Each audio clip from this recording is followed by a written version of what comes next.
kings don't jump on everything that they told. They hear a matter, they roll it over. If it's full of BS, they toss it to the side. I ain't got time to deal with that. That's beneath me.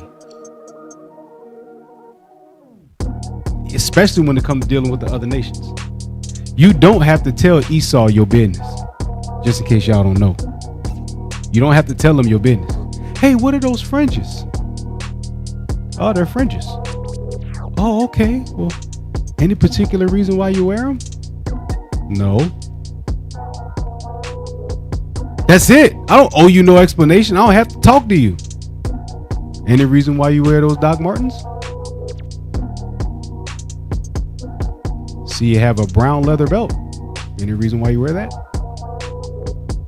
We go to ask them questions. They look at us like we're crazy.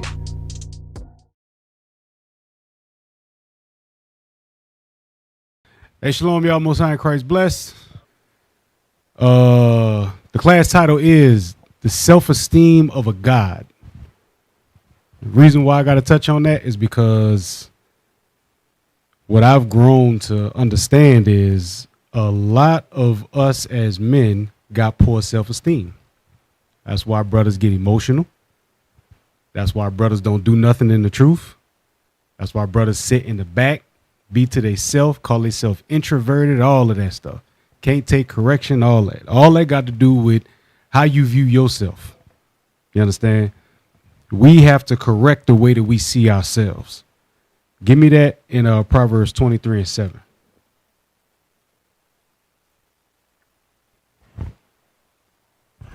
The book of Proverbs, chapter 23, verse 7. For as he thinketh in his heart, so is he. That's what the scriptures is telling us. Whatever we think, that's what it is. There was a slogan in the world back in the day. I guess it still qualifies that whether you think you can or whether you think you can't, you're right. So if you think you can do it, you're right. If you think you can't do it, you're right. Whatever you think you can and can't do, you are absolutely right about it. That's why we have to work on our mentality. You understand? Our mentality, the brain is so strong that, remember Christ said, if you have faith the size of a mustard seed, you can move mountains. Well, that mountain ain't a literal mountain. It's talking about the governments of the world. We will move them out the way because we think we can. You understand? Bishop Kanai once said, he said, I'm a bishop because I think I am. You understand? Like, he's a bishop because we think he is. He acts like a bishop because that's what he visions himself as. Why would you envision yourself as anything less if you was meant to be the greatest thing God created? You understand? This is why we got to change our mindset. Proverbs 12:26. One of the things that we got to work on is accepting how good we really are. Accepting how royal we really are. Because without that, you're not going to act as royal as you should. You're not going to do the things that you should do in this truth because you ain't going to see yourself on that level. It's you putting yourself there. You understand? Read that. The book of Proverbs, chapter 12, verse 26. The righteous is more excellent than his neighbor, but the way of the wicked seduceth them. It said the righteous is more excellent than his neighbor. Who could tell me what that means? Yeah, I get interactive. I don't just sit and talk.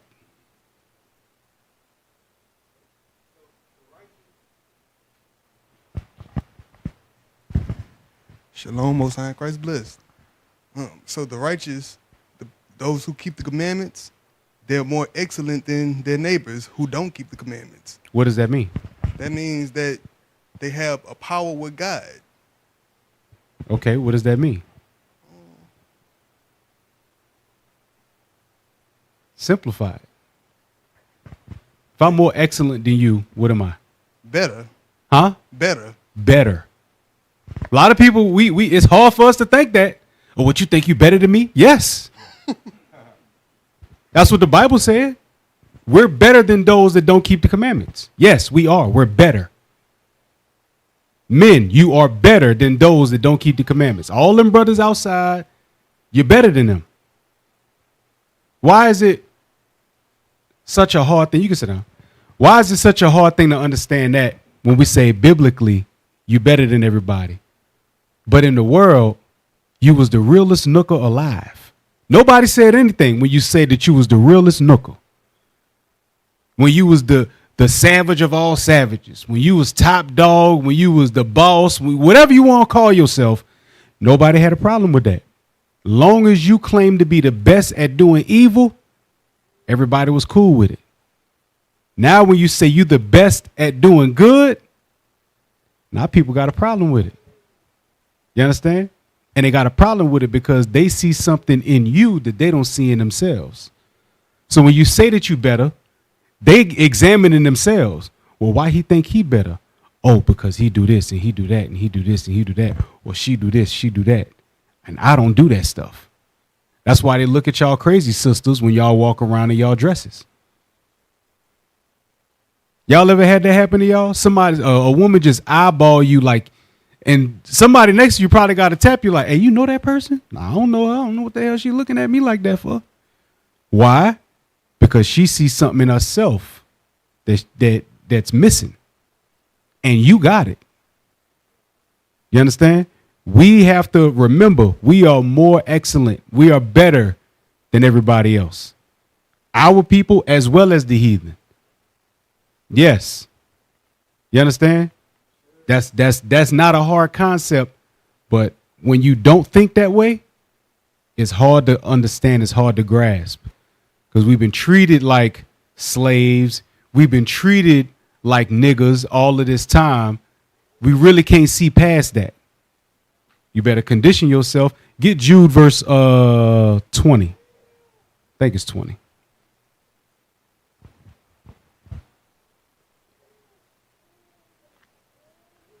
Jude verse 20. The book of Jude, chapter 1, verse 20. But ye, beloved, building up yourselves on your most holy faith. Building up who? Yourselves on your most holy faith. You got to build yourself up. I can go over scripture all day with y'all, but it ain't going to mean nothing if you don't apply it. What the scriptures got to do at Tom Drive if you don't apply them at your house? It ain't gonna mean nothing. You just gonna be sitting here parakeeting scriptures like a lovely song, clapping your hands like you in church. And you're gonna go home and you're gonna be the same wicked, devious person that you was before you heard the scriptures. Ain't nothing gonna change.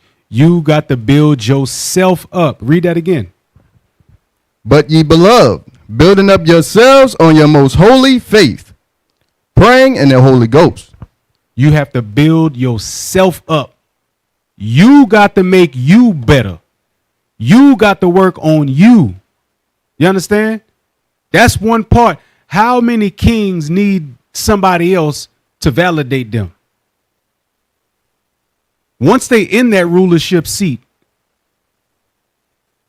who needs to validate a king? He's already the ruler. You understand? He may need help before he get there. Get that in Galatians 4:1. He may need help before he get there. You know, he need tutors and governors, elders that done been there before him, maybe have counseled the previous king. They know what to do, what not to do. They know how the people act, how they don't act. You understand? That's why the ranking structure is so important. I'm not going to be able to talk to every single person, but I know who y'all do talk to. Y'all talk to the soldiers. Y'all talk to the officers of 10. Because they damn near right there with you. You understand? Just like I talk to a lot of the captains. I talk to a lot of the high-ranking officers. I don't really be chopping it up with the bishops and deacons like that. There's an order. Yes, I can call them if I need a question or something like that. There's an order to things. You understand? I don't just go there and chop it up with them because they're up here. I take my time when I'm reaching up there. There's a time and place for all of that. You understand? Read that. Galatians chapter 4, verse 1. Read. Now I say that the heir, as long as he is a child, differeth nothing from a servant, though he be Lord of all. So the heir may be a servant, maybe a child, like Josiah.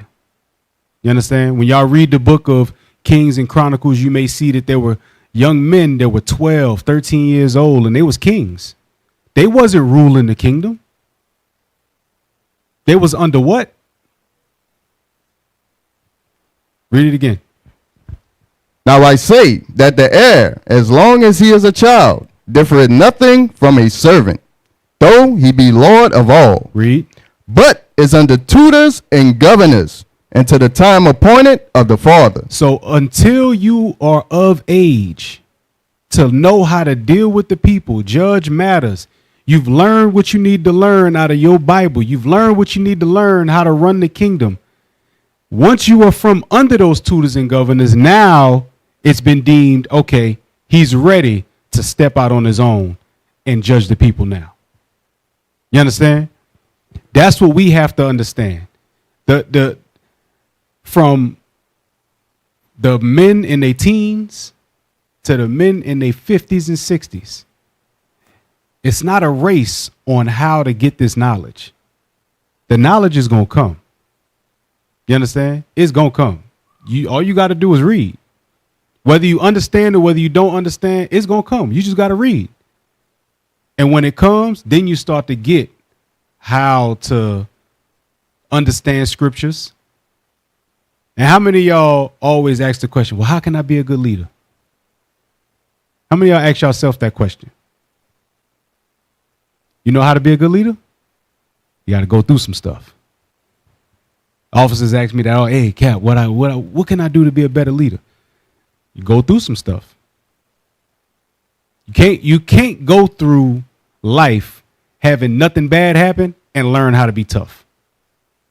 Learn how to solve problems. How you going to learn how to solve problems you ain't never had a problem? How you going to learn how to apply Matthew 18 you ain't never had to apply Matthew 18? You understand? How you going to learn how to be a good cook if you ain't never burned nothing?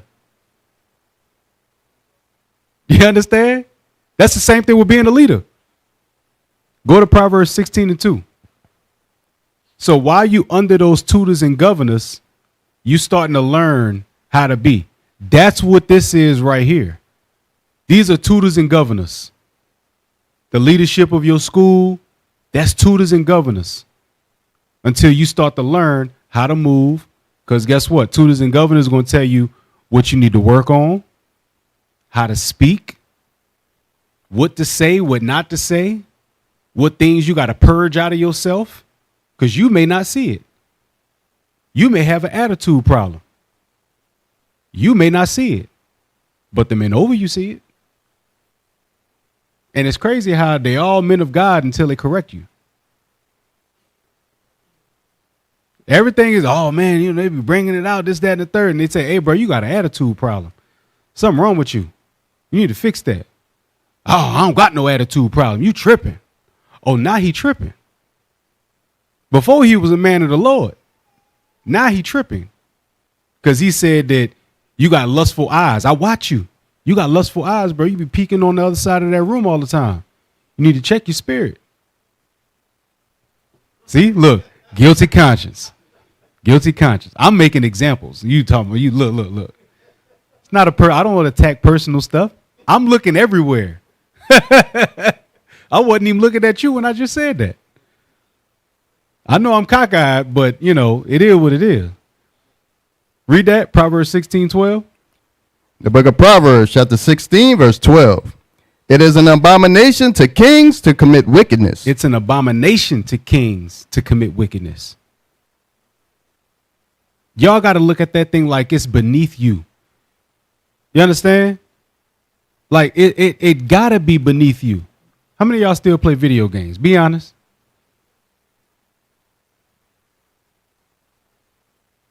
With me personally, I can't play video games. And yes, I come from the era of Atari, Nintendo, Super Nintendo, Sega Genesis, Sega CD, Nintendo 64, GameCube, Dreamcast, PlayStation 1, 2, 3, 4, 5, Xbox 1 and 2. You understand? 360. I done came up with all of them. But how I grew up, I was never inside long enough to play video games. So I just never got with that. You understand? That just wasn't me. And if I did, it'll be 5, 10, maybe 30 minutes because I'm going to lose because I don't know how to play it. And then I'm going to get mad because I'm losing and I ain't going to want to play no more. You know what I'm saying? But as you get older, it's like, nah, I kind of got to get away from that. That's the same thing to do with wickedness. You understand? Like, how many of y'all wear some tight ass jeans? I'm talking about tight jeans, like how they wear right now, like tight jeans. Like they look like jeans, but they really spandex. How many of y'all will wear y'all pants below y'all butt? Like you got a belt on, but you tighten the belt right below your butt cheeks. And just butt is hanging out the pants. And your shirt is raised up so everybody can see your butt. How many of y'all would do that? Why? Because it's beneath you. You understand? You got to look at the same thing. How many of y'all would pay for a prostitute?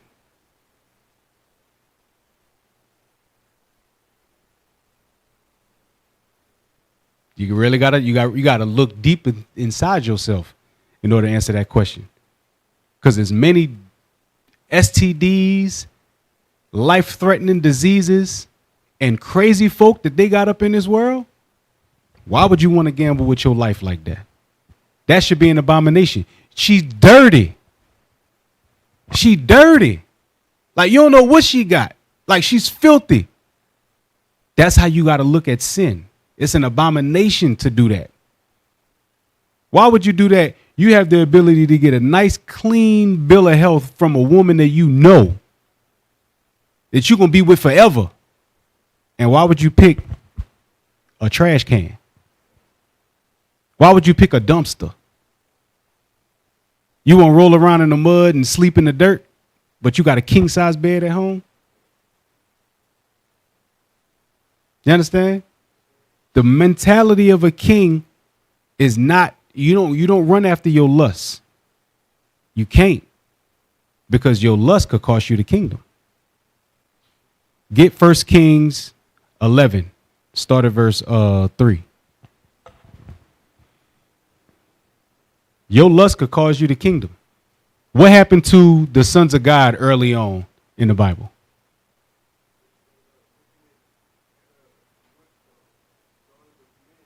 And what happened after that?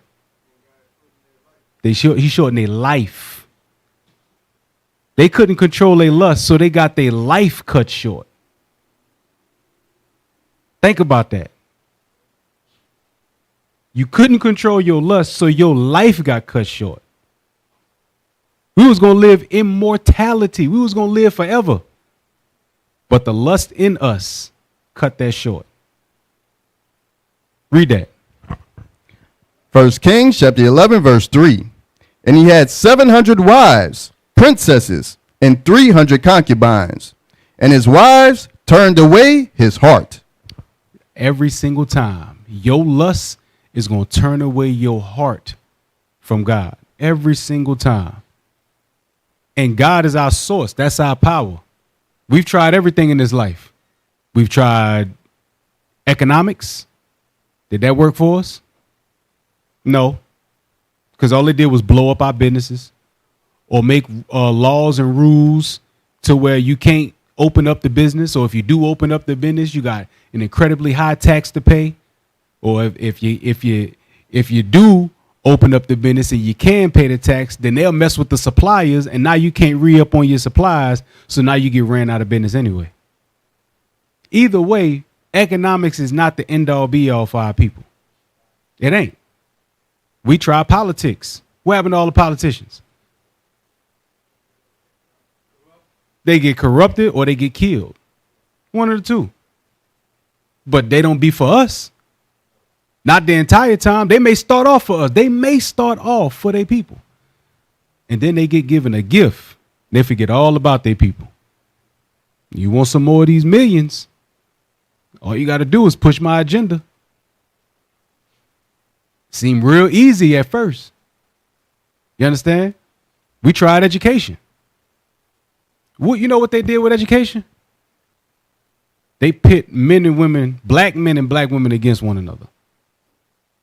That's what they did. For men, it's called degree inflation. How many of y'all remember what an associate's degree was? An associate's degree. That's 2 years of college. Back in the day, you had an associate's degree, you looking to get about $15, $16 an hour, starting off. Now with a bachelor's degree, you barely get 12. I literally seen it online, ZipRecruiter and Indeed.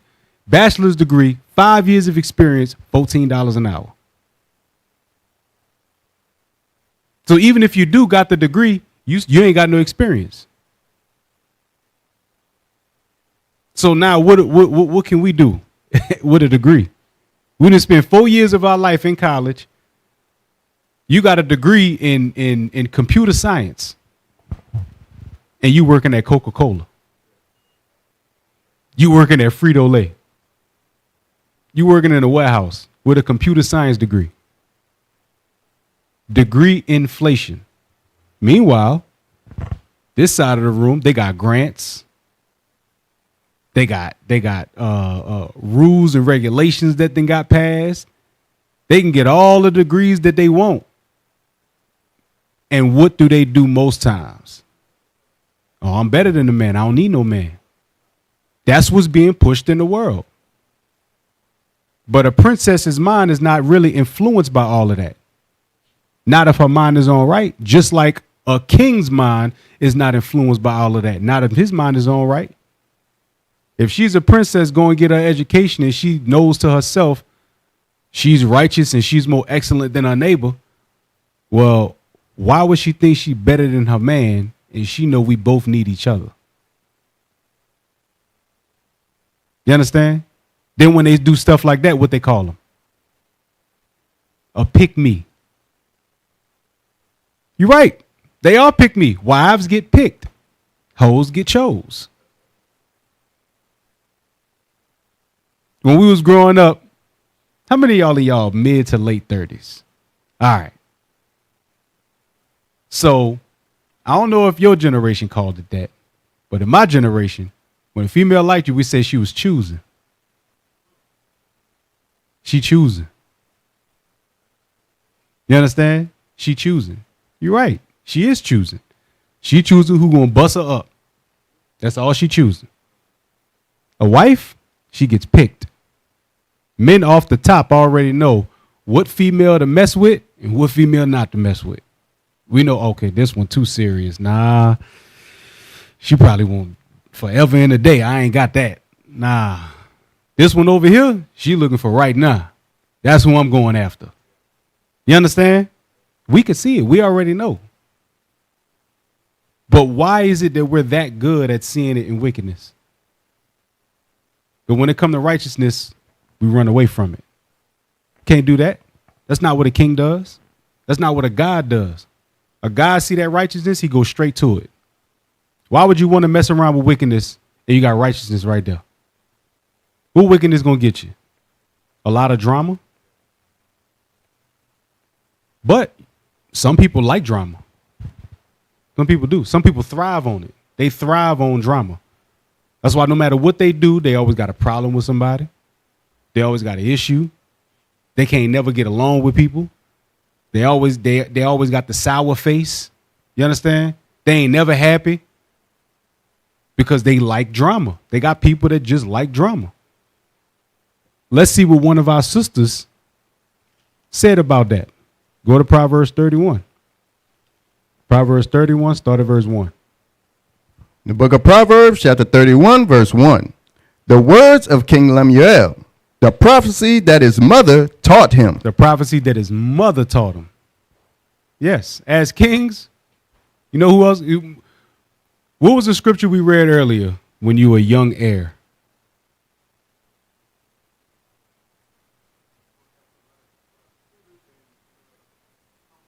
Tutors, and they call them governors. Tutors and governors. Sometimes your mama part of that too. She could tell you what to watch out for, what to look out for, what to do, what not to do, because you got to pick a princess so that princess can ultimately become queen when she marries you. Right? But how you gonna know what to pick? Somebody got to teach you, and that's what Solomon's mother did. Read on. What, my son, and what the son of my womb, and what the son of my vows? Give not thy strength unto women, nor thy ways to that which destroyed kings. Your strength is your virtue, your faith, your belief, your understanding. You understand? Don't give that away. That's what gives you the preeminence. What are women looking for? What are women looking for? Who could tell me? Security. What else? Strength. What else? Leadership. What else? Provision. Now, what you gonna do? You throwing all that away.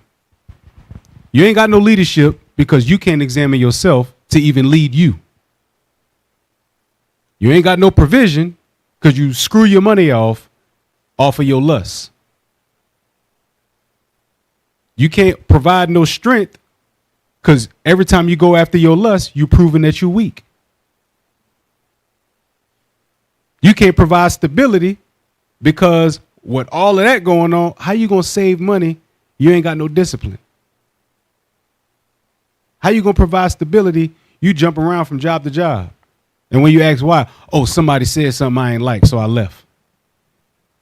The hell? We men. The weight of the world is on our shoulders. Captain Amaziah said it once before. The weight of the world is meant for shoulders, not hips. We carry this thing on our shoulders. Guess what? We know people ain't gonna like us. How many of y'all enjoy your job?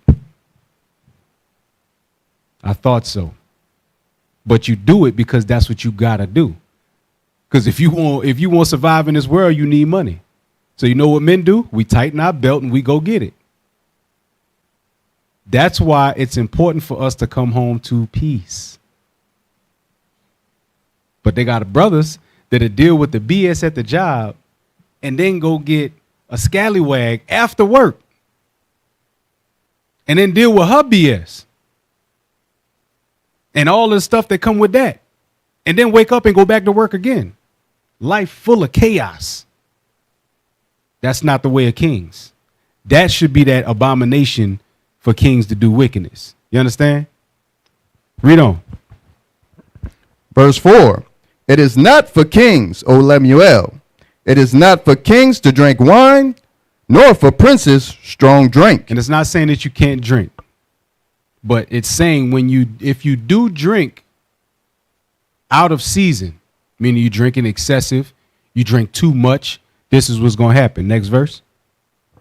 Lest they drink and forget the law and pervert the judgment of any of the afflicted. Because that's what happens when you get drunk. You ever heard drunk man speak a sober mind? Or they call it liquid courage. Why? Because you speaking out of character, you acting out of character. But that's why they call liquor spirits. Those spirits is messing with your spirit, and now the real you is starting to come out. That undisciplined, lustful, can't control yourself type person is going to come out. That's why with kings, we limit our alcohol intake. Why? Because we always got to be on the watch. Everybody else could be partying. We the ones that got to be on the lookout. I haven't drunk in a IUIC congregation in years. It's literally been years. I think our first school on Chef Highway, like all the way back then. I never drunk like at the school.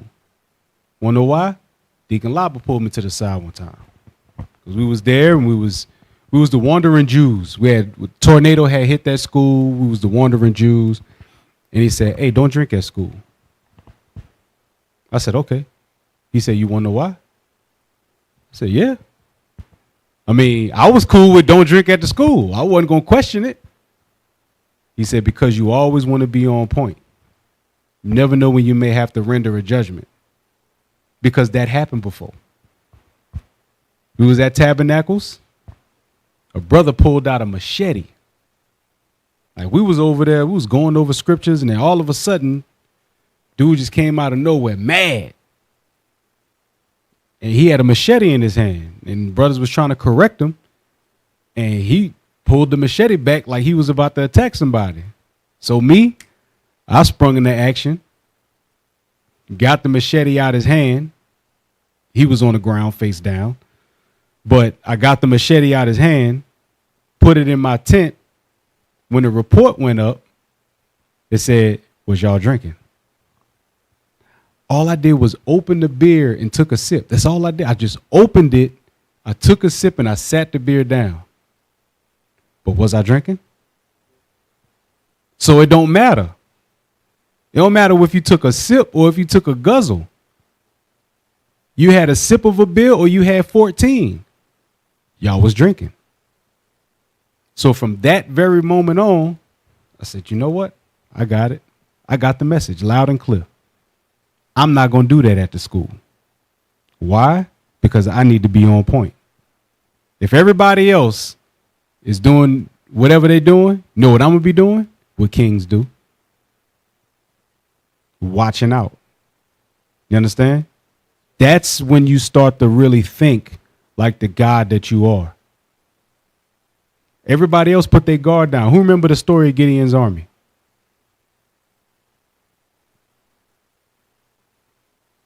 Y'all got to read, man. Y'all got to read. Gideon's army, they was looking at a bunch of men. Who was fit to go to war? How many people they started off with?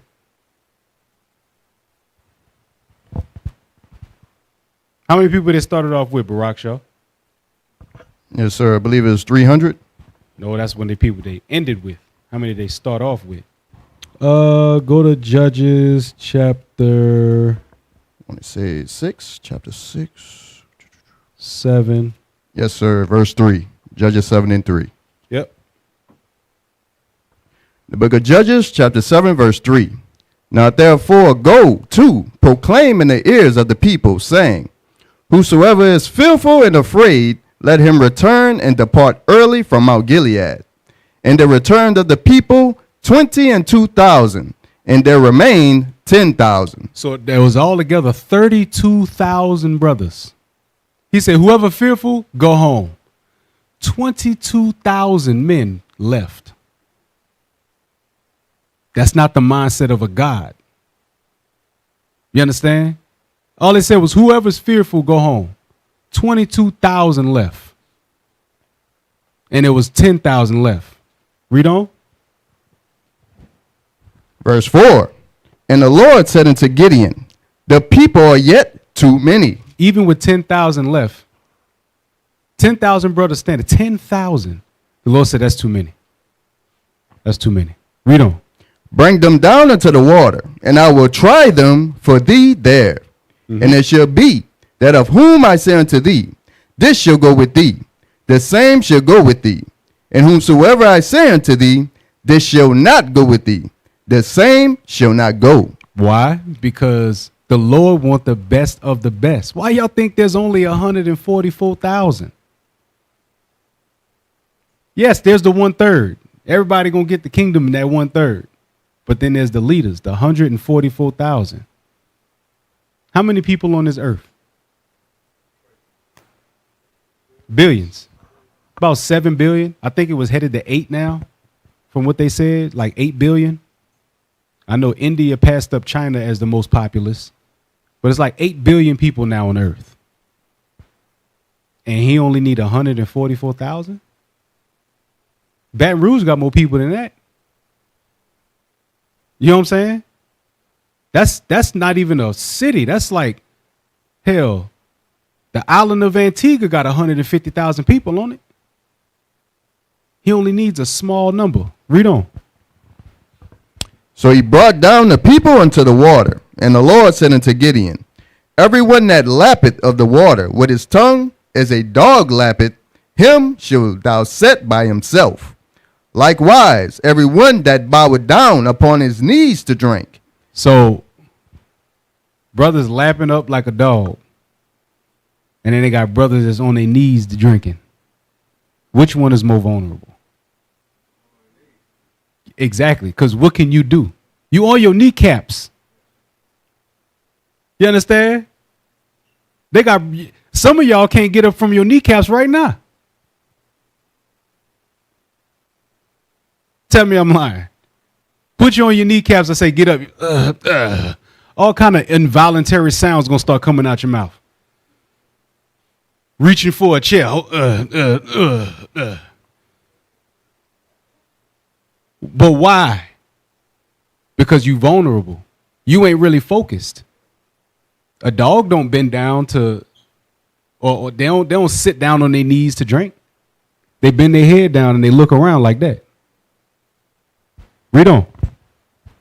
And the number of them that lapped, putting their hand to their mouth, were 300 men. Why? Because they stooped down and they was drinking like this because they was on alert.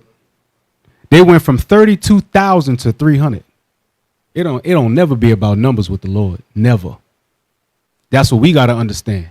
It don't matter if it's just this many people. On a Sabbath day, it could be just this many people.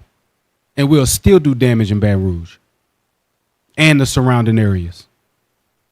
This school don't have to be packed. We definitely want it to be packed because we want our people to get salvation. We want the wickedness out there to stop.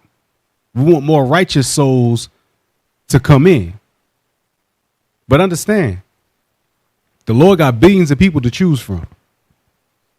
He could raise up tens of thousands in Africa, and we wouldn't know nothing.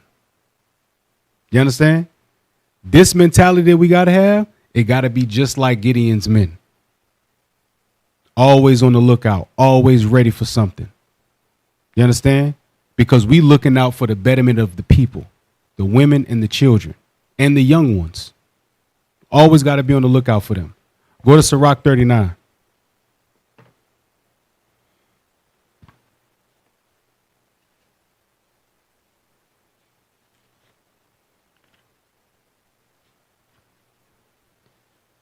Start at verse 1.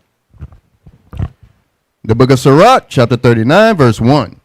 But he that giveth his mind to the law of the Most High, and is occupied in a meditation thereof, will seek out the wisdom of all the ancient, and be occupied in prophecies. So those that keep the law, you always going to be reading this Bible. What is the word of God?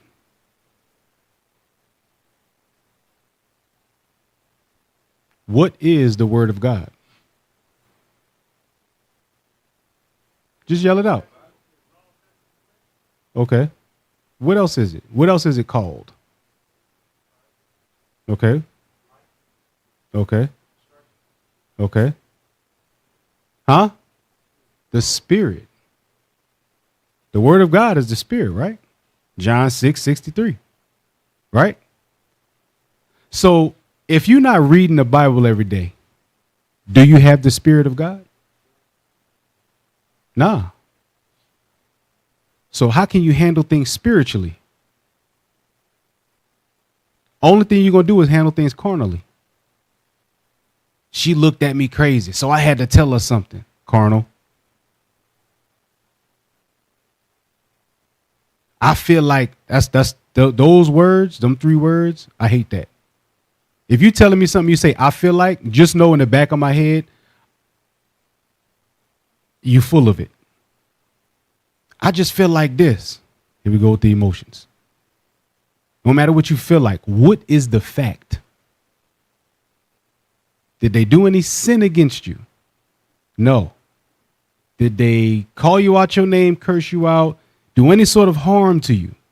No. Go sit down. You understand? You can't let every little thing get to you.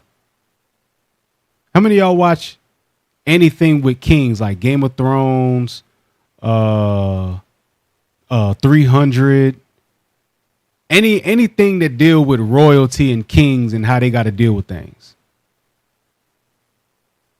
If you don't watch it, watch those things. We don't know what it's like to be kings because we only see ourselves as real niggas. That's it. That's all we've ever been shown to be. The moment that they do put a black man in a royal position, they make it fake and pretend, or they exaggerate it, and then they make the white man the hero of the story somehow, shape, or form. You understand? That's what they do to us. They always water down and downplay the royalty among us. Always. Or they change the race altogether. But when we start to think like that, we start to understand kings don't jump on everything that they told. They hear a matter, they roll it over. If it's full of BS, they toss it to the side. I ain't got time to deal with that. That's beneath me. Especially when it comes to dealing with the other nations. You don't have to tell Esau your business, just in case y'all don't know. You don't have to tell them your business. Hey, what are those fringes? Oh, they're fringes. Oh, okay. Well, any particular reason why you wear them? No. That's it. I don't owe you no explanation. I don't have to talk to you. Any reason why you wear those Doc Martens? See, you have a brown leather belt. Any reason why you wear that? We go to ask them questions. They look at us like we're crazy. But they expect us to answer every one of their questions. Hell no. That's not what I do. You understand? I play around with them. I out white people. I said it before. I will out Caucasian any Caucasian. I'll hit them with that before they hit me with it. In conversation, I know how to be condescending. I know how to talk to them like I don't care. I can do the same, and I will do it with a smile on my face, just like they do to us. They don't tell you off the rap that they don't like you, but you'll get the hint after the conversation goes like, oh, you really don't give a damn about me. Yeah. Do that. You understand? I got other things to do. If you, matter of fact, a good, I can't even really use that because he was weak as hell. I was going to say Coming to America. When you see how Prince Akeem was acting, right?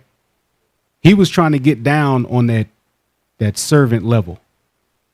But then you saw how Simi was acting, Arsenio Hall.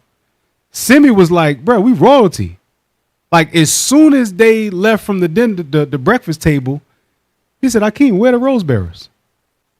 Like I'm used to, hey, they're supposed to throw roses at the feet. What's going on? Where the rose bearers at? You understand? Akeem wanted to go off gallivanting and be poor.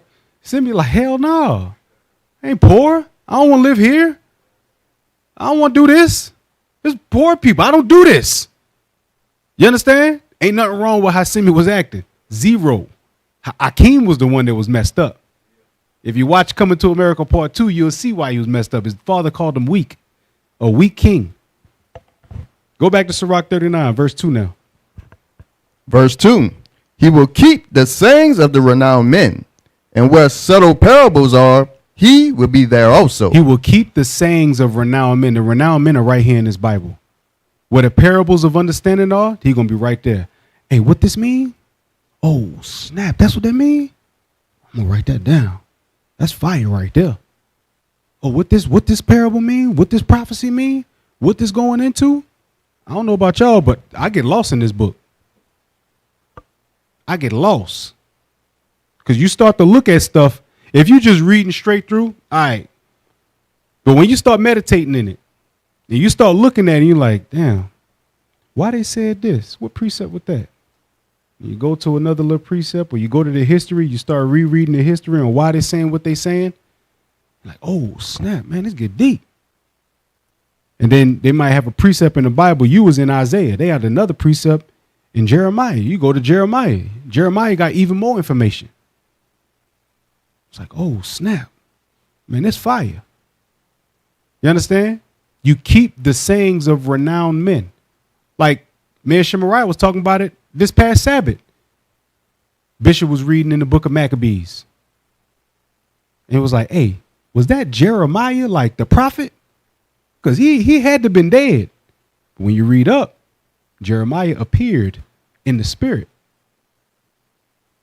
You understand? I don't know about y'all. That's amazing to me. You got a whole prophet and you recognize him. Like, this is the prophet Jeremiah. And he coming to see you to give you information. That's fire. You understand? I know we see it on TV and, you know, it looks far-fetched and all of that, but hey, angels used to come back and forth and talk with us. Now we the angels. We got to understand that. Read on. He will seek out the secrets of grave sentences and be conversant in dark parables. Every king is always conversant in the matters of his kingdom. Always. Because that's what he got. That's what he has. He ain't got nothing else. Why would a king, like I'm going to use 300, right? Who saw 300? You ain't see 300? Man, you better get on your job. You ain't saw 300? Oh, I'm about to say, oh, you better get on your job, boy.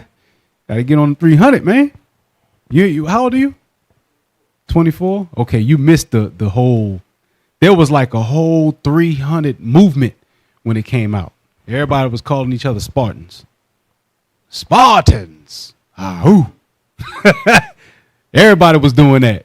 You know what I'm saying? But when you look at Leonidas was king in Sparta. And yes, the Spartans were black people. They were Israelites. Why would the king in Sparta talk about matters in Athens? That wouldn't make no sense. He talking about things in his kingdom, things that his kingdom got to work on. If there's issues in his kingdom, how can we solve them? If there's way to make the kingdom better, how can we get it better? If there's work that needs to be done in the kingdom, all right, what can we do? We ain't got time to be talking about 40, 50 different other things. No, we got to worry about what's going on in here. The way of kings worry about their kingdom. That's what we got to start doing. Read on. He shall serve among great men and appear before princes. He will travel through strange countries, for he had tried the good and the evil among men. When it says he shall serve great men, you're going to be around leadership. And yes, you're going to go run and get them juice, coffee, whatever they need. If you learn how to serve a great man, you know what to expect when you become a great man. That's like a parent. If you had a strict parent that taught you respect, discipline, respect your elders, when you became old enough, you knew what disrespect from a child looked like. And you wasn't about to tolerate that because your parents taught you better. Same thing with being a king. We get taught better, so we act better, we do better. So that way, when we are in that place, we can teach the next generation how to do the same thing. That's why it's go to Sirach 30.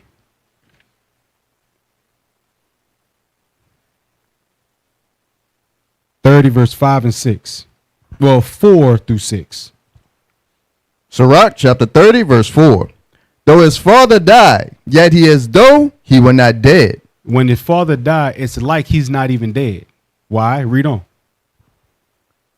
For he had left one behind him that is like himself. That's what the nations are scared of. They wondering how we get into the younger generation. Because if you can corrupt the prince, the kingdom will fall. All the king got to do is die. The prince is already corrupted. So by the time he gets put in the king's place, he gonna mess everything up, and the kingdom gonna crumble. All we got to do is wait for it. But if the king teaches his son the correct way, and the son comes up the correct way, he ain't gonna ruin nothing. There ain't gonna be nothing that he can't say or recognize, because he's gonna be just like his father. I use a lot of movie references. How many of y'all watched The Godfather? Towards the end of The Godfather, part one, when Vito Corleone was about to die and Michael Corleone was getting coached by him. Notice how he kept just going over things. They were sitting outside in the garden. He was like, look, whoever comes up to you telling you that he wants to talk to you and bring you to a safe place, that's the traitor. You know what I'm saying? Because he's showing his son what to look out for, how to run things when he gone, all of that stuff. That's what kings do. How many of y'all got life insurance? All praises. One thing black people could do, we could talk about death, but we can't plan for it. We got to get life insurance. You got to make sure that your family is taken care of when you're not here. The job that we doing is dangerous. They don't like us. You understand? It's going to get even crazier when you start to come up and you start to do more works. And I want all of y'all to do works. You know what I'm saying? Like, I really do. I want all of y'all to do works. Because the more works y'all do, the easier it is on the rest of us. Because all the stuff that I'm doing, I could pass on to somebody and trust them that they're going to get the job done. You understand? I need all of y'all to raise up. I need all of y'all sisters to raise up, to become wives, to become wise. You understand? That way, when the younger sisters come in, y'all could recognize them little, I ain't going to say the word, them little fast spirits. You could correct them. You could show them how to move, how to be, how to talk, how not to talk. Why are we doing certain things? We was in Antigua. Sister came through the door with her husband. She tried to go sit down next to him. You go over there. That was strange to her. They're not used to that. Yeah, we separate men and women. That stuff, you know what I'm saying? They don't need to be like that. The men, they talk and they answer in class. Everybody, this ain't the Christian church where everybody just mingled together. Because then afterwards, you don't know who's who. Because they got a whole bunch of boyfriend and girlfriend in the church. Whole bunch. And don't nobody say nothing. They congratulate you. Oh, you brought your boyfriend to church, huh? Oh, you brought your girlfriend to church, huh? Not. Y'all boyfriend and girl, when y'all getting married? The church folk could tell you, don't rush into marriage. They'll tell you don't rush into marriage. Try it out first. See if you like it. Then if you like it, then try to get married. You know what I'm saying? That's why marriages fail now. Because you tried it and then you liked it. And that's all they had to offer. Then when that got old, the marriage is over. Then what you gonna do? But instead, as a king, you should know not to spread your seed to everybody. They're not worthy of it. Everybody can't have your kids. Everybody can't have you in the bed. Same thing with y'all sisters. Everybody can't go there with you. No. You got fathers and other big brothers and stuff that will show you the man that you need to have. What's wrong with that? I mean, if you do it right, we go talk to the daddy anyway, right? Whether in the truth or in the world, we got to talk to some sort of male figure when we meet the family. Am I lying? We got to meet some sort of authority figure. Y'all bring us around the house for whatever wicked holiday we was there for. Everybody gonna have 1,000 questions. Oh, this who you bought? Oh, okay. What's your name? Where you from? Who your people is? Where you work at? They're gonna have 1,000 questions. Why? Because they want to know that you not some crazy dude that's gonna misuse their niece, their daughter, their sister, whoever. So why we can't do that in this truth? In the truth is like, man, I want a wife, I want a husband. So I'm going to just go out and do whatever I need to do. All right. You could do that, peasant. That what you acting like? A peasant. All bread is sweet to a whoremonger, right? But kings don't eat all bread. You know what I'm saying? We get homemade bread. Sprouted wheat. Drizzled with honey. You know what I'm saying? Y'all better get on y'all stuff, I'm telling you.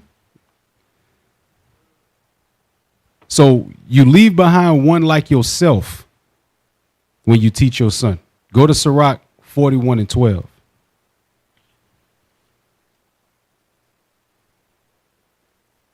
And this is why our self-esteem is very important.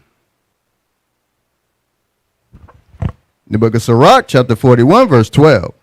Have regard to thy name, for that shall continue with thee above 1,000 great treasures of gold. Your name is going to last forever. What do we know about Solomon? He was wise. What else?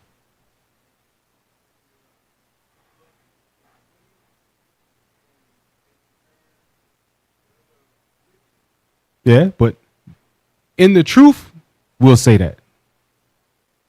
But in the world, you bring up Solomon, they're going to bring up two things. He had money and he had women. You bring up David, he was a warrior. You bring up Saul, he was the first official king of Israel. You bring up Christ, hey, the King of Kings, Lord of Lords. You understand? When you die, your name live on, your reputation live on, the things that you do live on. A king knows that. Because a king knows, all right, I'm very important. Whatever I do in my life is etched in history. It's written in history. So everything that I got to do, I got to make sure that I'm doing it the right way. Because if I don't, when I die, they're going to call me the F-up king. Yeah, don't be like this king. He did this, that, and the third, and he was wicked as hell. He was weak. He didn't know how to handle his woman. Those of y'all that read, who was a weak dude, a weak king to his woman? Ahab. How do we know that? Because it's written down. It's written down. Would y'all think that the things that we doing ain't written down too? He said we are a nation of kings and priests. A nation of kings. That means everything that we do is written down. Go to Revelation.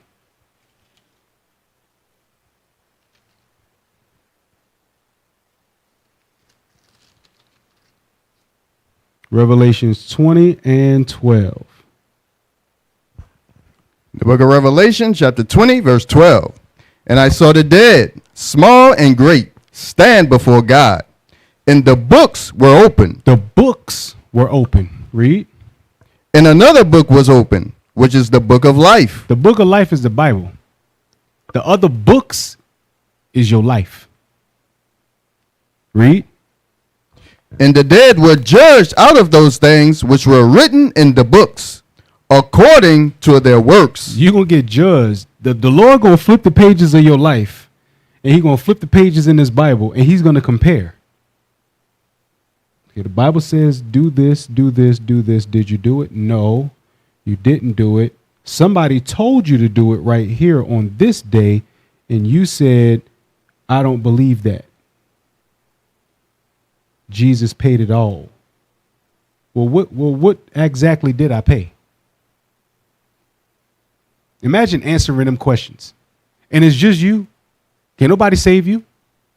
You before Christ in the judgment seat. And he looking at the Bible, and he looking at your life Bible, your life book. And he comparing your actions. And now he questioning, all right, why didn't you do this when the Bible clearly said to do it? And you knew that the Bible said to do it. No answer? Lake of fire. I'm not, look, that scares me. Just talking about it scares me. You know what I'm saying? So you mean to tell me that everything that I do is written down? Nah, I can't go out like that. I got to make sure that what I'm doing is the right thing. And we often give heed to our lusts because we can't see who's watching us. If there was somebody in your room like this,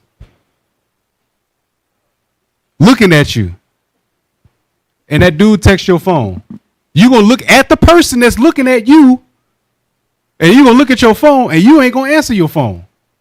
Why? Because somebody is looking at you that you can see. But what about that angel that's sitting there like this?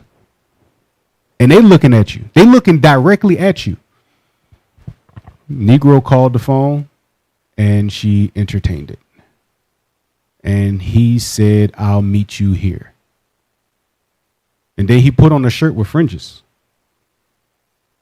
and checked his wallet. Let me follow him and see what he do. You driving in the car, the angel floating above you. You pull up to the hotel, he go in the hotel before you. He's sitting there on the desk. You know the little desk to be in the hotel rooms? He's sitting on the desk right there. You give her that nice warm hug. She dressed like a harlot. And he writing all that down. 1 minute, 45 seconds later, he was finished and now understands that what he did was wrong. He kept his fringes on, by the way. You know what I'm saying? Bruh, the level of kings, we got to get to it. That mental level, we got to get to it. Go to Wisdom of Solomon chapter 6.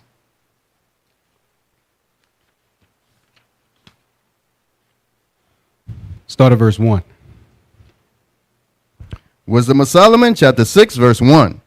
Hear therefore, O ye kings, and understand, learn, ye that be judges of the ends of the earth. So learn. Oh, I'm Ecclesiasticus. Damn. It says, hear, O ye kings, and understand and learn, ye that be judges of the earth. The kings are what in this verse? The judges of the earth.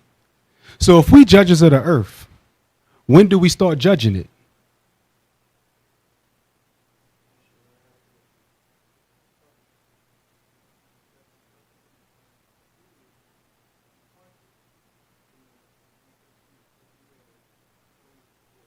Okay. Who are the governors and rulers right now? So when do we start judging? Now. Now. You see a woman in pants and you at camp. You just gonna let her walk away? You gonna say, hey sis, you know Deuteronomy 22:5, you ain't supposed to be wearing that. You see somebody sucking on a crawfish head. Hey, you know you're not supposed to be eating that. Y'all probably do it already to your family. Hey, ma, you know you're not supposed to be eating like that. Hey, T-Day, you know you're not supposed to be eating like that. Say, I know you like that, but God said don't eat it. God said you need to stop smoking them cigarettes. You understand? We judge people now. That's why it says, hear therefore, O ye kings, and understand. Learn, ye that be judges of the earth. Revelations 5 and 10. And we coming back to Wisdom of Solomon 6, so hold that with your finger.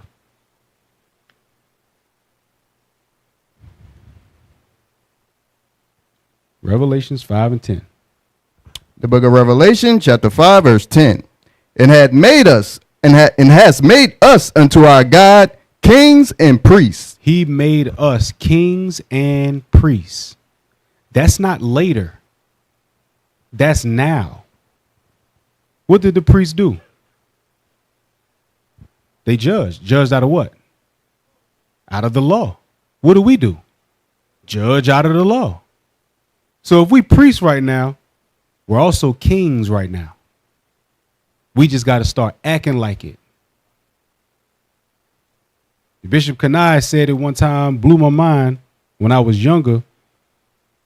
He said, your name is already written in the book of life.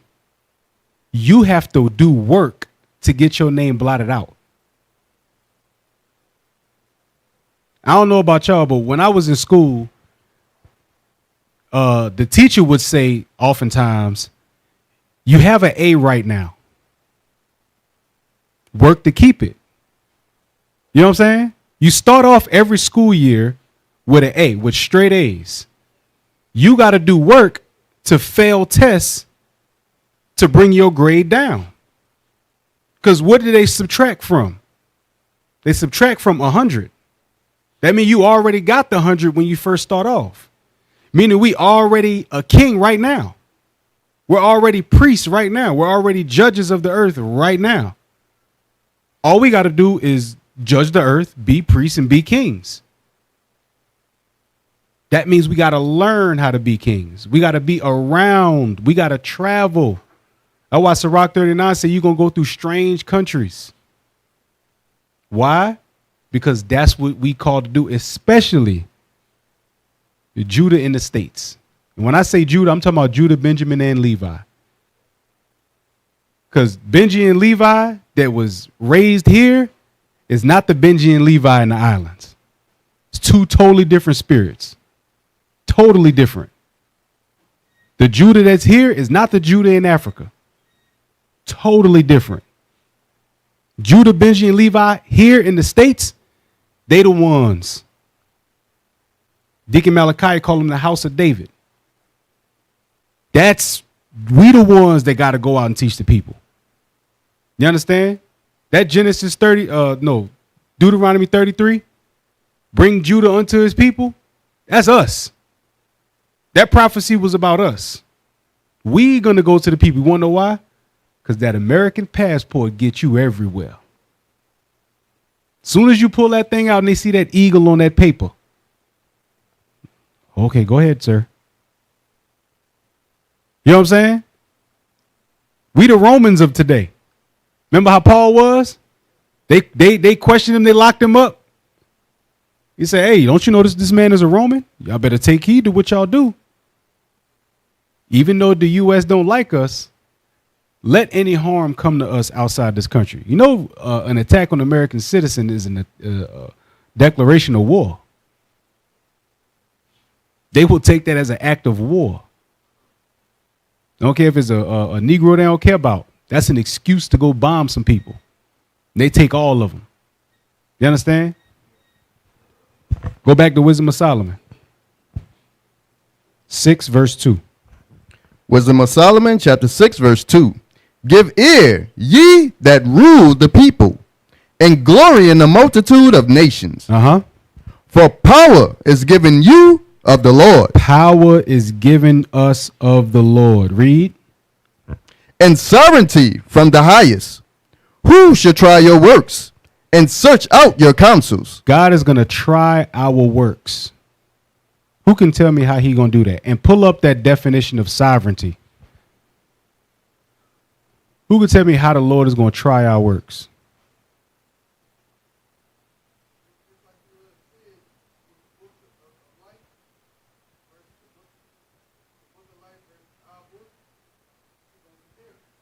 That's one way.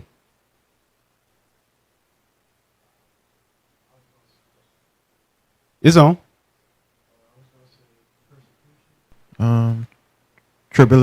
Trials, tribulation. That's one way. But remember, he said he gonna try our works and search out our counsels. See how you will react in the midst of your lust? And those things that you fall short on? Okay. Now, why would he see how you gonna react in the midst of your lust? Because you claim to be living by the laws and following God's commandments? Because the verse above said that we were judges of the earth. So if we judges of the earth, we telling people what to do, what not to do, right? So now the Lord gonna say, oh, he telling people not to commit fornication. Well, let's see if Satan go ahead and use his lust against him. What is he gonna do now? That's what he say. He gonna try you by your counsels. Yeah, he gonna try you by your works and search out your counsels. Everything that you tell somebody, that situation is gonna come back to you to see if you yourself are gonna do what you said to do. You know what I'm saying? Hey man, you gotta get off them cigarettes, man. But yet, you at home with a pack of cool 100s in a soft pack. You know what I'm saying? Everything that we do, the Lord is going to search out. Because the one thing that we can't be is hypocrites. We can't be judges of the people and be hypocrites. Nah. Back in the day, the king went to war with the people. You want to know why? Who could tell me why the king went to war with the people? Remember, David was the king, right? David ain't missed no battles, except for when he got old and he got told by his men, David, I think you need to chill. Just stay back. We got this. We'll handle it. But he was old already. When he was young, he was in the war with them. Why? Okay.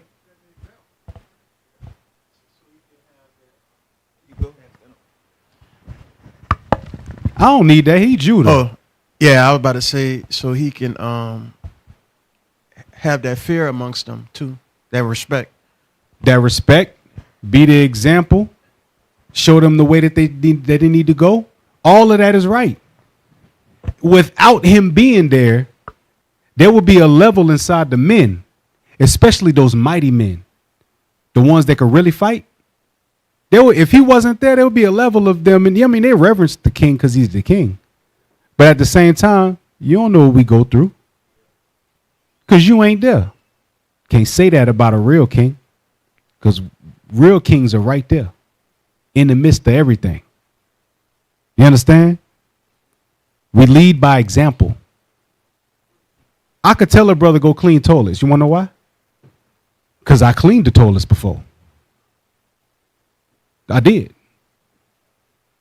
I could tell you to scrub the floors. You want to know why? Because I didn't scrub the floors before. I could tell you to paint because I didn't painted before. I could tell you take security serious because I was the head of security before. You know what I'm saying? We could say these things because we've done them.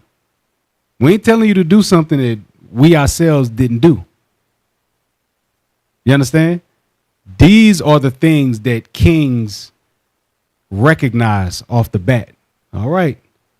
Now, if I tell one of my subjects to do something, this situation may come back on me. So I got to be prepared for when my time comes. You understand? Every single time, it's never going to fail. Y'all got that definition of sovereignty? All right. I want the one at the bottom. See, I like the obsolete definitions because the obsolete definitions are the real definitions. The newer ones are stuff that they then added on to. So what does the obsolete definition say? Obsolete, supreme excellence, or an example of it. That's what sovereignty is. When he said, read verse 3 again. Wisdom of Solomon, chapter 6, verse 3. For power is given you of the Lord, and sovereignty from the highest. Supreme excellence, or an example of supreme excellence, is given unto you from the highest. Who was the example of supreme excellence? Christ. Christ. Christ was that example of supreme excellence. James 5:10. Shalom. The book of James, chapter 5, verse 10. Take, my brethren, the prophets, who have spoken in the name of the Lord, for an example of suffering, affliction, and of patience. An example of suffering, affliction, and patience. That's why the scriptures say, Romans 15:4, things that was written aforetime was written for our learning. What we going through, they went through it. They wrote it down. They showed you the right way to deal with the situations. All you got to do is go back and read it. Matter of fact,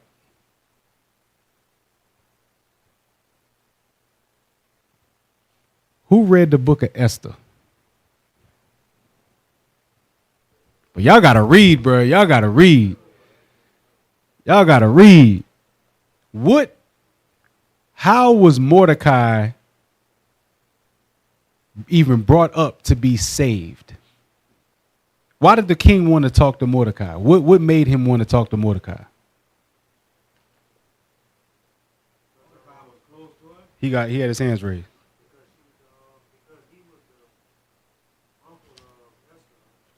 Yeah, but they didn't know that. They kept that quiet.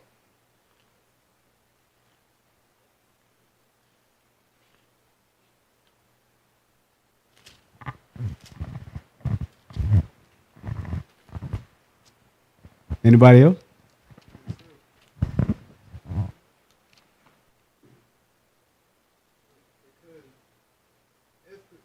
Queen Esther was the wife of the king, and because of that, she was able to tell him, or to try to get him to like relinquish some of the troubles that Israel was going through. So, what did she say? I understand where you're trying to go, but I'm gonna show you what I'm talking about. Go to Esther chapter 6. This is why Mordecai's name was even brought up. Esther chapter 6, verse 1. The book of Esther, chapter 6, verse 1. On the night could not the king sleep, and he commanded to bring the book of records of the Chronicles. So what did the king do when he couldn't sleep? He read what? The book of the records of his kingdom. How many of y'all wake up in the middle of the night and you can't go back to sleep? It's the Lord telling you better go read. That's the Lord telling you better pick your Bible up and read. There's a reason why you can't get sound sleep. Your spirit is shaken up. Your spirit can't rest. Your spirit is like, man, look, there's something happening. You better read. You better send up some prayers. You understand? When the king couldn't sleep, he went and read his records. This is a heathen. If he is mentally there enough to read his own records, how much more us? We the kings of the earth. He was the king of Persia. We the kings of the earth. So we got to look in our records constantly. And what happened in them records? Read on. And they were read before the king. And it was found written that Mordecai had told of Bigthana and Teresh, two of the king's chamberlains, the keepers of the door, who sought to lay hand on the king Ahasuerus. So in there was written how Mordecai saved a plot against the king. That's how Mordecai's name was even brought up. Because he went and read his records, saw Mordecai's name in there as, oh snap, this dude saved my life. Who the hell is that? Hey, who is this? Hey, go call that dude. I need to talk to him. You understand? That's the same thing with us. We have to constantly look in our records. The more we stay away from our records, who record you think we're going to follow? Esau. Because you ain't looking at his records. So you turn on TikTok or you turn on the TV and you look at their records. And then you do what their records say do. Therefore, you're not meditating in the spirit. You're not reading. So you subject to your lust.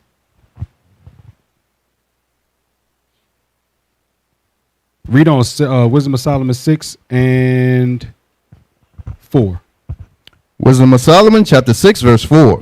Because, being ministers of his kingdom, ye have not judged aright, nor kept the law, nor walked after the counsel of God. It said, because being ministers of his kingdom. What we doing in this truth ain't for us. It's for the Lord. This is his kingdom. He chose to make all of us ministers in his kingdom. Why would we not go hard for that? Why would we not? Read 1 Corinthians chapter 4, verse 1.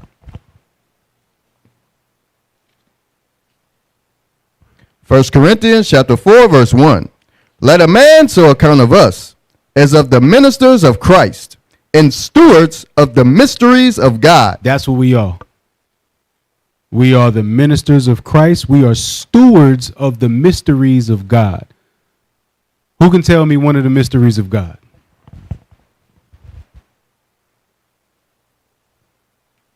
It ain't deep. But it's a mystery to everybody else.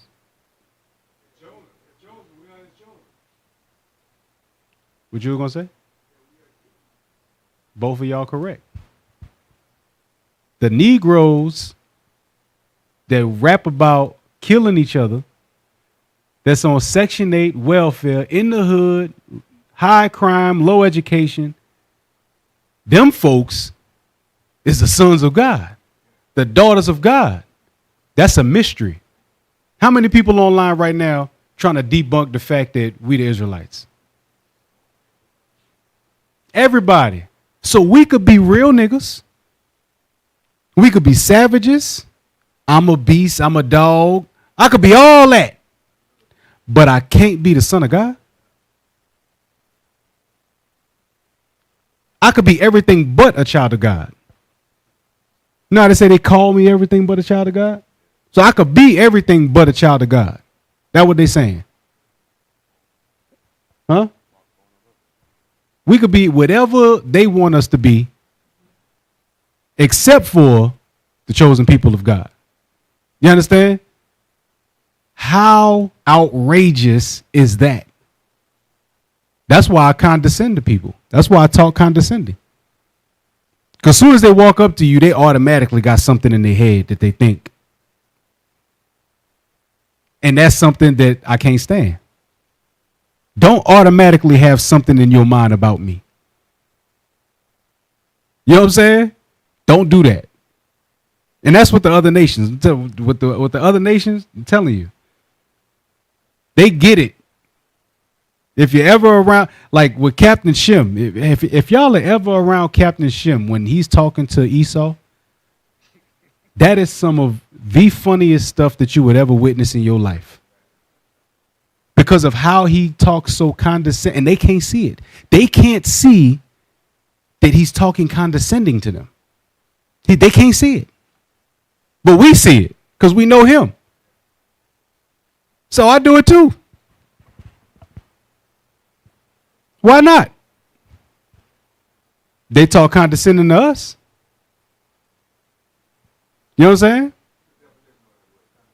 Condescend. Hey, pull up the definition of condescending. While they getting that, get Leviticus 19:15. We ministers of the word and stewards of the mysteries of God. That means all of the hidden mysteries of God is given to us to learn and then to teach it. You know what I'm saying? What you got?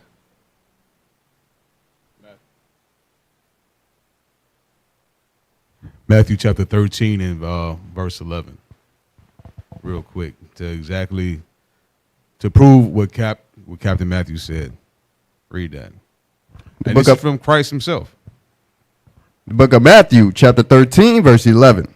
He answered and said unto them, because it is given unto you to know the mysteries of the kingdom of heaven, but to them it is not given. It's not given. So it's unto you to know who the kingdom of heaven is for, who we are, who Christ is coming back to save. Christianity is the biggest religion in the world. Millions, if not billions, of followers, and they still don't understand the Bible. It's because it's not for them to know. It's for you. Nope. Leviticus 19:15. The book of Leviticus, chapter 19, verse 15. You should do no unrighteousness in judgment. We're not supposed to be unrighteous judges. Read. Thou shalt not respect the person of the poor, nor honor the person of the mighty. Read. But in righteousness shalt thou judge thy neighbor. We're supposed to judge in righteousness. I don't care about how much money you got. That's why this truth. That's why I love this truth. In the world, you can hide behind your money. You can hide behind your clothes. You can hide behind your cars. You can hide behind a persona. That's who you can hide behind, because that's what's important in the world. In this truth, we don't care what you wear. We don't care if it's from Walmart or Saks Fifth Avenue. We don't care. What that got to do with the fact of you doing what God said to do? Nothing. You can't hide behind stuff here, although some people try to. You can't hide behind nothing. How you are is what we gonna see. And a lot of times, brothers are a certain way, but they can't see it.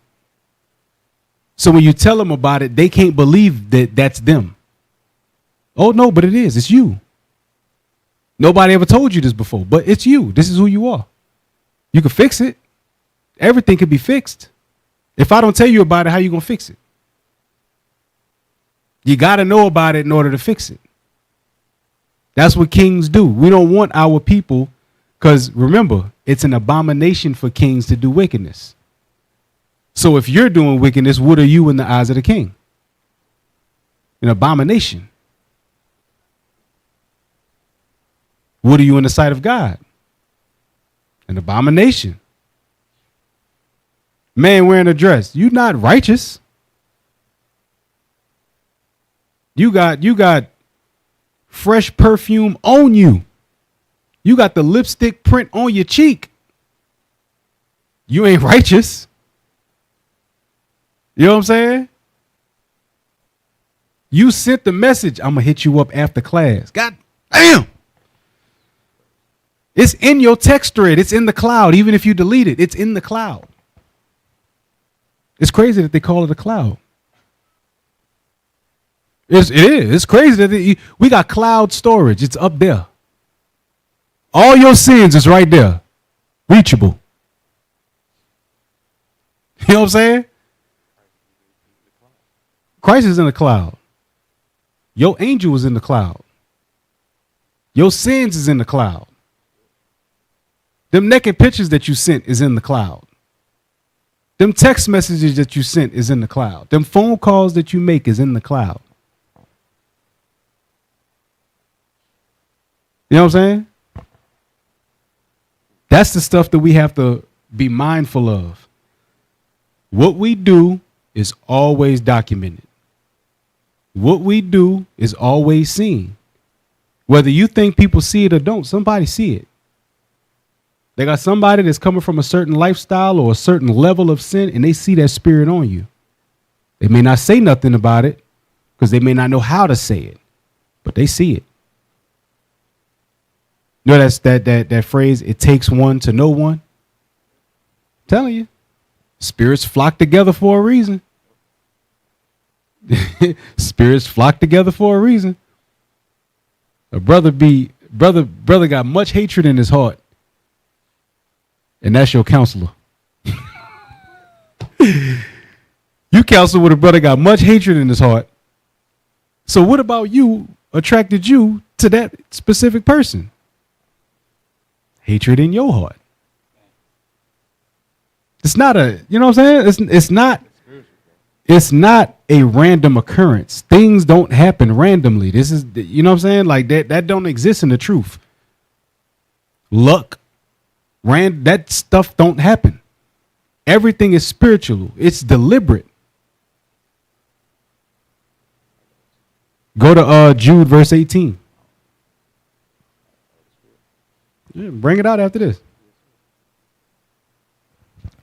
The book of Jude, verse 18.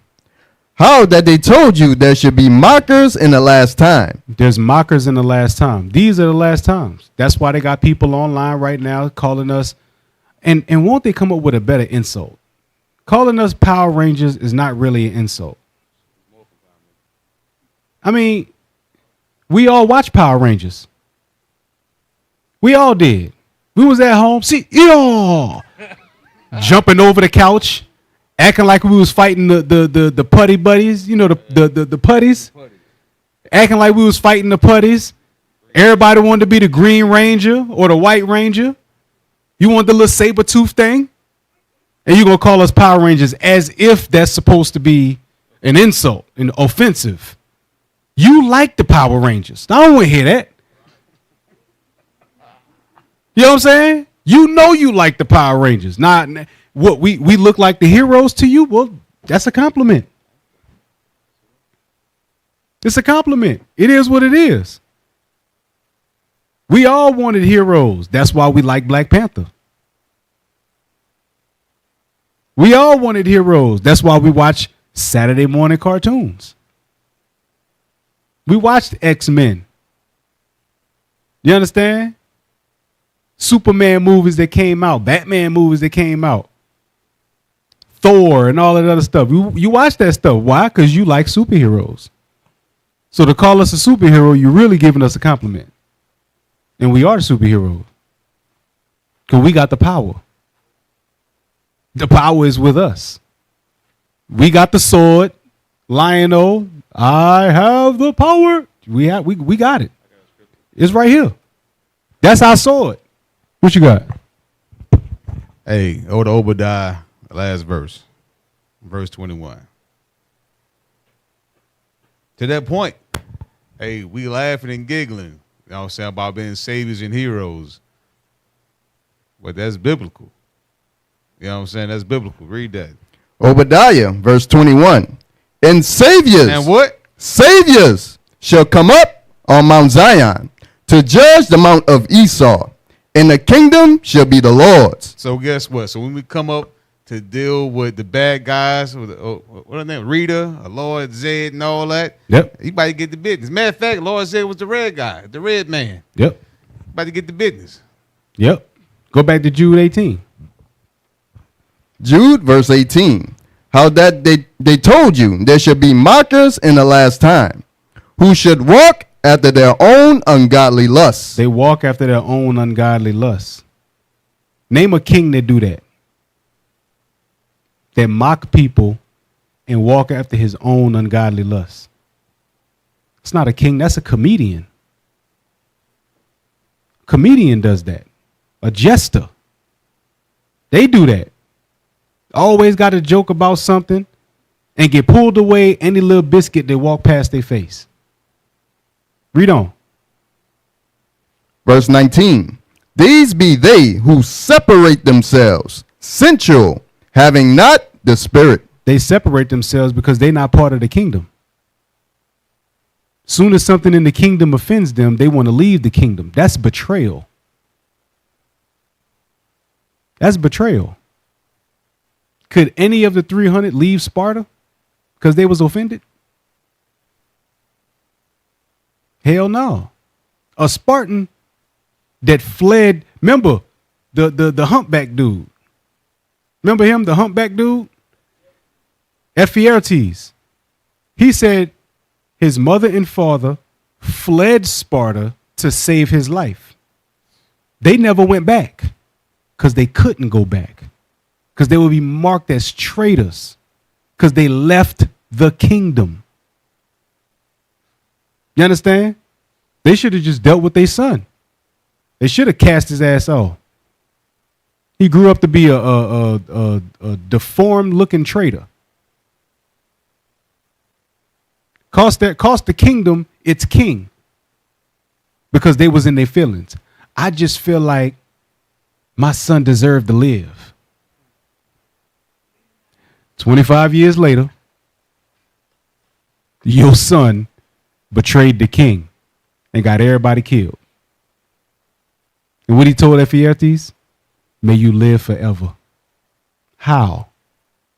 Your reputation, your name. Everybody know who Judas is. Why? Because his reputation, his name. He is a infamous betrayer. So much so that people that betray others get called Judases. They use your name as a term of betrayal. Damn. I could not live with that. No. Go back to Wisdom of Solomon, 6 verse 5. Wisdom of Solomon, chapter 6, verse 5. Horribly and speedily shall he come upon you, for a sharp judgment shall be to them that be in high places. A sharp judgment is to them that be in high places, meaning those people that are real high in this world. Those people that got all of the money, all of the riches, everything that they want, they got it. They don't need the Lord. They full. Sharp judgment is coming for them. Read on. For mercy will soon pardon the meanest, but mighty men shall be mightily tormented. Mighty men shall be mightily tormented. That's the Lord talking. I don't want to know what the Lord counts as mighty torment, because with all of the stuff that happened to us, Deuteronomy 28, 70 AD, sub-Saharan slave trade, transatlantic slave trade, he called that a little chastisement. A little. But right here, he said they're going to be mightily tormented. I ain't trying to see what that's like. I saw what a little chastisement do. If that was a little, I don't want to see mighty. I'm straight on that. Because from the jump, this is what we were supposed to have. Wisdom of Solomon 2:23. Wisdom of Solomon, chapter 2, verse 23. For God created man to be immortal. That is our lot. We supposed to live forever. Now we lost that because of our lust, but now we got the opportunity to get it back. We got that immortality coming back to us. You understand? I'm waiting on the day that my daughter roll out of bed and put her feet on the back of a East Indian and an Arab, and they crawl to the bathroom so that she don't have to walk on the floor. Set her down on air. I don't know how they're gonna do it, but you better make it happen. If you don't, I'm cutting your head off. Better make it happen. You sit her down on air so she can brush her teeth, use the bathroom. And when she come out, she better not touch that floor. And by the time she put her little self on that chair, her food better be in front of her soon as her butt hit the seat. I don't want it on the table before she get to the table. I want it on the table when her butt hit the seat. So it's hit the seat and the plate better hit the table. I'm talking about at the same time. In sync. You understand? And it better be hot. Fresh off the skillet. And she better not burn her mouth. Boy, mess up. I'm skipping you across the Atlantic. You know how you skip a stone? I'm skipping a body across the Atlantic. And then I'm going to tell one of my sharks to bring it back. You understand? Bruh, the scripture said we're going to meditate terror. We need to start getting used to that. You can't meditate terror if you know damn well you in some sin. Nah. Reform your mind. Reform it. Now I know I had you with a few of those links. Oh, yeah, get the definition. Condescending. Condescending, having or showing a feeling of patronizing superiority. Patronizing superiority. Which means, let's see, which means when they walk up to me, let's say I'm going to get some Wingstop. No, matter of fact, let's say I'm going to get KFC because KFC got the barbecue wings back and the hot wings back. Fat brothers, you can't get that. All right, just the green brothers. You yellows, you can't have it either. Just the green brothers. So KFC now has the honey barbecue wings and the hot wings back. Yeah, that was some macaroni. So let's say I'm in line and I'll get some hot wings and some macaroni. And they got to eat it, might come up to me. Oh, man, you must have saw the commercial, huh? Yeah, well, that's what happens when you watch TV. Yeah. Did you see the commercial? Oh, yeah, I saw it. Oh. You had cable?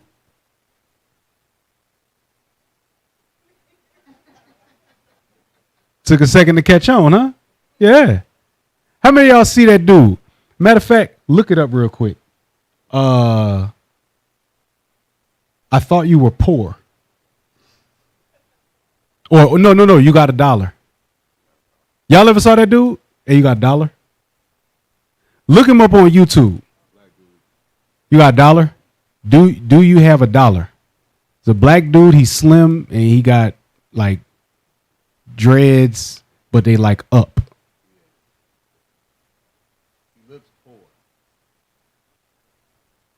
The way that he does this is what I'm talking about. The condescending. That's what I'm trying to go to.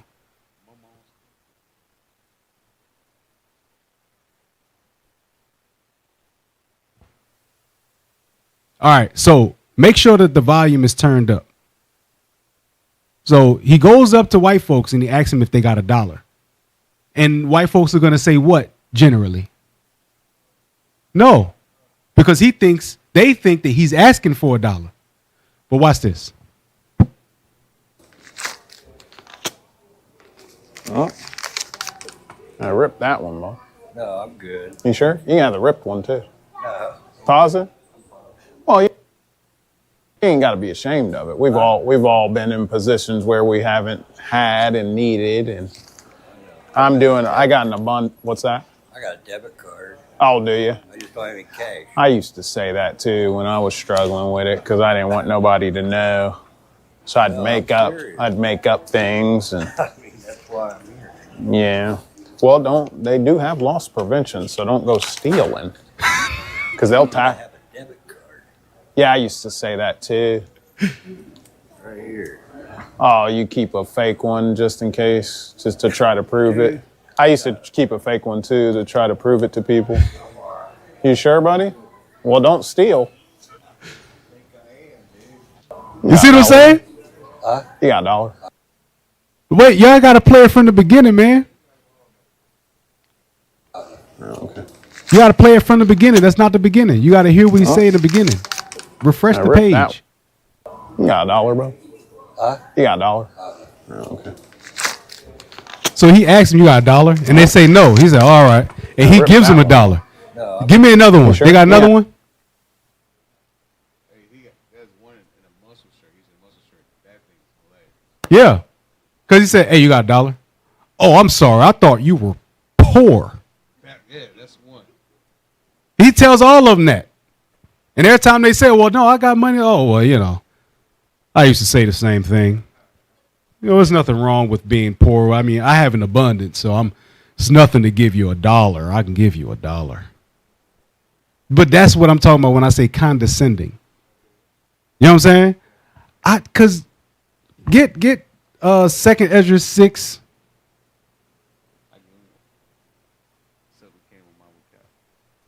What? Oh, go ahead. Hey, so I remember we had went out. To, Captain Matthews' point was with Captain Shem, and the service wasn't all that. You want to see fear? Y'all should have seen when Captain Shem asked that woman to speak to her manager, and Cap was so professional. He was using words so big. I was like, what the hell that mean?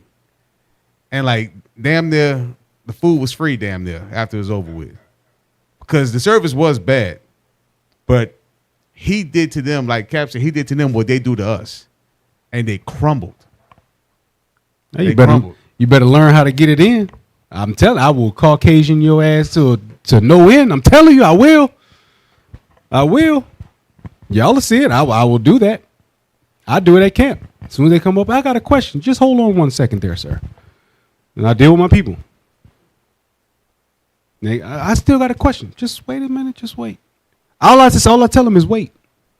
Drives them crazy because they don't want to wait. They don't want to wait. This is why I tell them to wait. 2 Ezra 6, 56. The book of 2 Ezra, chapter 6, verse 56. As for the other people, which also come of Adam, thou hast said that they are nothing. That's why I make them wait. You're not important. You're not. You're not worth my time. I'll speak to you when I feel it's necessary. And I might not feel that it's necessary today or tomorrow or next week. Just depends on how I feel. I may not feel that it's necessary to speak to you.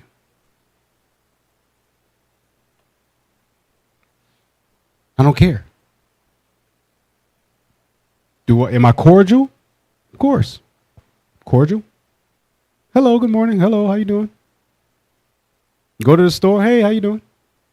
Extended conversation? Oh, well, depends on the subject matter. But that's me. I know how to do it because I know how to control myself.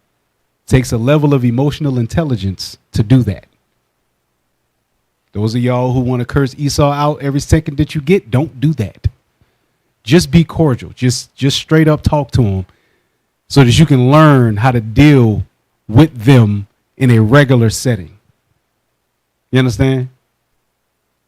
Then you can add your lemonade to it.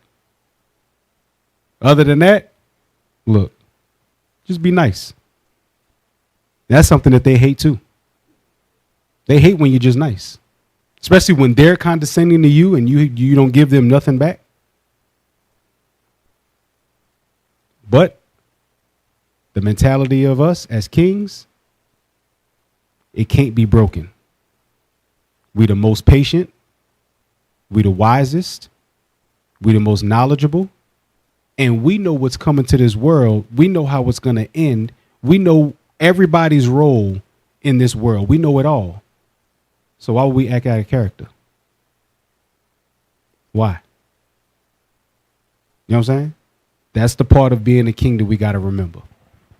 So I had a whole lot more, but that's enough for today. So that'll conclude the class. All praise to the Most High. What is a nation?